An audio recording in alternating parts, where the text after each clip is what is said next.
ধ্বজভঙ্গ cricket বোর্ডের ধ্বজভঙ্গ একটা tournament finally শেষ হয়েছে ভাই। পুরো টুর্নামেন্ট জুড়ে প্রচুর আলোচনা সমালোচনা হয়েছে, সবকিছু বাদ দিলাম। ফাইনালে এসে যে 10-12 ক্যাটাগরিতে পুরস্কার দেওয়া হয়েছে, এমন দুইজন দুইটা পুরস্কার পাইছে যারা ওই পুরস্কার পাওয়ার কোনো যোগ্যতাই রাখে না।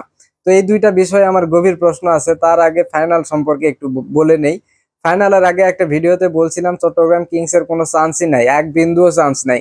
পরবর্তীতে আবার বলছিলাম যে যদি ধরেন আপনার গ্রাহাম ক্লার্ক আর একটা হচ্ছে খাওয়াজা নাফাই আর শামীম পাটোয়ারি ভালো খেলে, তাহলে একটা চান্স পাবে।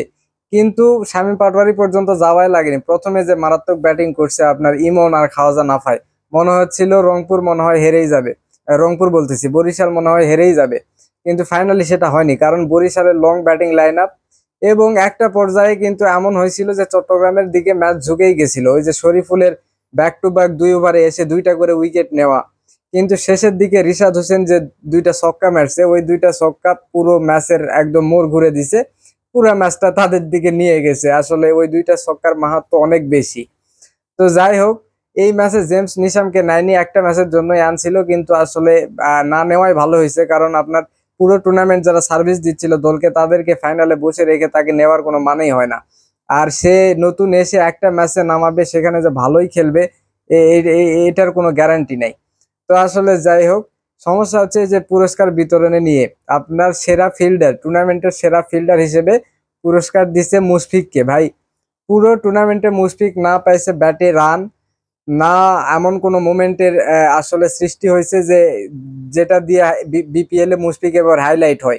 এরকম কোনো মোমেন্টের আসলে কোনো মুভমেন্ট ক্রিয়েটই হয়নি এরকম।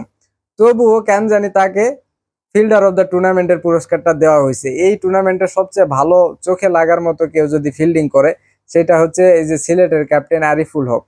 তাকে বাদ দিয়ে কোন যুক্তিতে মুশফিক যে এই পুরস্কার পায়, সেটা তো বিসিবির কাছে প্রশ্ন থাকবে ভাই।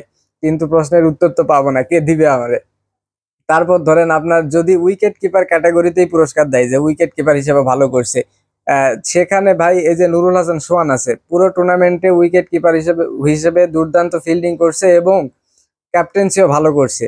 তো এই আরিফুল এবং নুরুলকে বাদ দিয়ে কোন যুক্তিতে আসলে মুশফিক টুর্নামেন্টের সেরা ফিল্ডার হয়, সেইটা একটা প্রশ্ন। আর একটা হচ্ছে এই যে ইমার্জিং প্লেয়ার অফ দ্য টুর্নামেন্টের পুরস্কার দেওয়া হয়েছে আপনার তানজিদ তামিমকে। যেই তানজিদ তামিম 2023 মানে 2023 ওয়ার্ল্ড কাপে খেলছে, মানে 2 বছর ধরে মানে জাতীয় দলে খেলতেছে। এমন প্লেয়ার কিভাবে আসলে ইমার্জিং প্লেয়ার হয়, এটাও একটা প্রশ্ন। আসলে বিসিবিতে যে লোকগুলা কাজ করে, এই যে পুরস্কার বিতরণ নিয়েই যে লোকগুলা কাজ করছে, মানে এদের কি বিন্দু মাত্র সেন্স আছে এইসব বিষয়ে যে কাকে কোন পুরস্কার দেওয়া যাবে? এরা কি আদৌ পুরো টুর্নামেন্ট দেখছে কোন প্লেয়ার কোথায় কেমন কি করছে? মানে আমি বুঝি না এরকম। এটা এটা ভুল বলবো নাকি আপনার মানে কি বলবো এটাকে, বলেন, আপনারাই বলেন। মুশফিক কিভাবে সেরা ফিল্ডার হয়, আর আপনার ইমার্জিং প্লেয়ার কিভাবে ওই যে কি বলে আপনার আহ, তানজিদ তামিম হয়? ইন্টারন্যাশনাল ক্রিকেটে 2 বছর ধরে খেলা একটা প্লেয়ার কিভাবে ইমার্জিং প্লেয়ার হয়? তো এই দুটাই ছিল আমার একদম গভীর প্রশ্ন।